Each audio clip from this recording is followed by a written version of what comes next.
And I guess I will indulge for just a second the Star Wars negativity.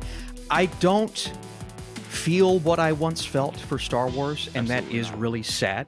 And so, and I don't even want to sit here and say, oh, it's the fan base in my comment section. It's like, as crazy as some of these people are, I do agree with some of the negative points. Like, there are, things about the look of the show that feel a little cheap. There are some things about the characters and character decisions and just the integration of some things. I'm like, we're kind of getting away from what Star Wars once was and the fun of it all.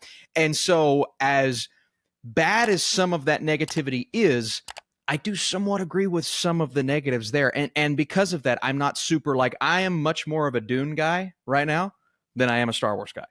And 5 years ago, I never would have thought that. Yeah. And it's crazy. And so I need that project. Maybe it's Andor season 2 to get me back in, man, sweep me off my feet, because I'm not feeling it right now. I don't think Lucasfilm really has an excuse anymore. I mean, the product is so diluted. And I will say that the Acolyte should have been a ton of world building. Like that first episode, it should have been about the High Republic. This is the prequel to Star Wars. And when you have House of the Dragon, you have these things like people want to be like, it's not a comparison game, but it is. It is. When all of it is. When you are fighting for people's attention and you can look at what their standards are, all you have to do is look up what the audience retention was for Game of Thrones. It's like, it's all available. It's all there. You know what people are looking for. And when it comes to science fiction and fantasy, we need to feel the scope.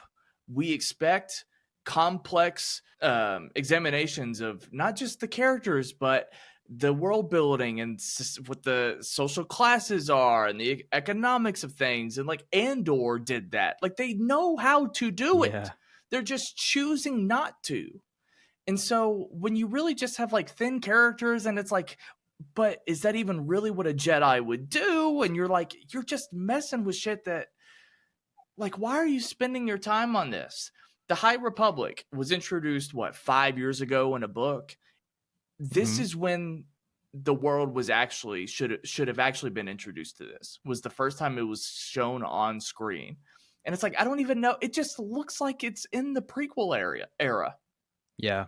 Like, we went to Coruscant.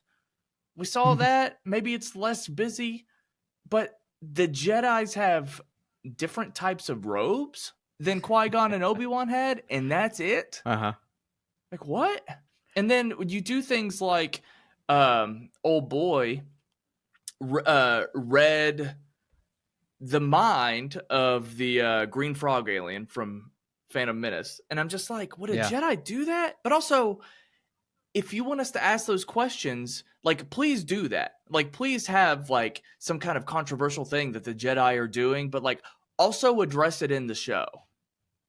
Like, why was the chick that was with them, I don't even know her name, but the Jedi like, hey, are you sure you should have done that? Because reading a mind, it should be against, like, examine it within the show.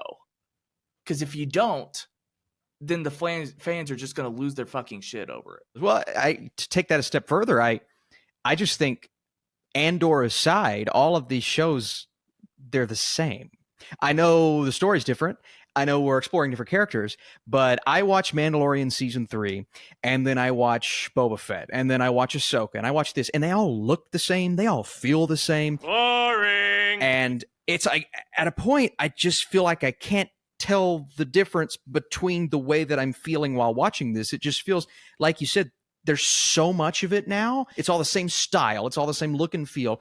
That's when it starts to feel studio manufactured. And I've always rolled my eyes at that, like, people say the studio churns out this.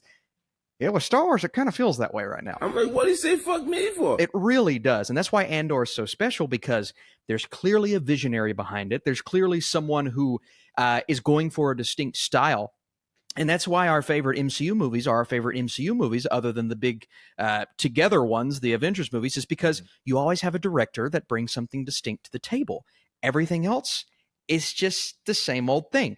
But with Star Wars right now, almost everything is the same old thing. And so I just want to feel differently when watching a Star Wars show or movie again. And I don't know when that's going to be other than Andor Season 2.